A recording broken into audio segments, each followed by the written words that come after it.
sayon at isaksak. Yung rootstock ang inakyat namin at siningit sa sayon. Para dahan-dahan agawin niya yung sayon. Hindi siya ma-stress. Because ordinarily, if you graft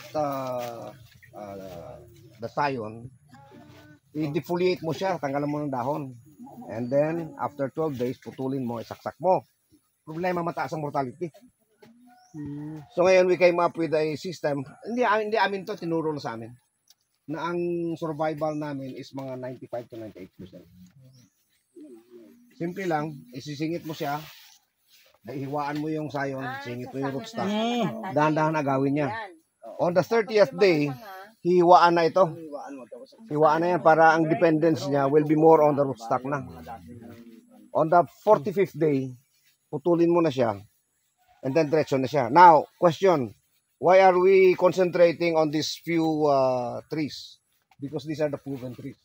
Ito yung mga puno na ang tatamis ng bunga. Kasi no two trees are the same. Even if they belong to the same variety, hindi ibig sabihin pareho silang matamis. So ito yung pinili namin. Because of proven yung kanilang bunga na mas matamis.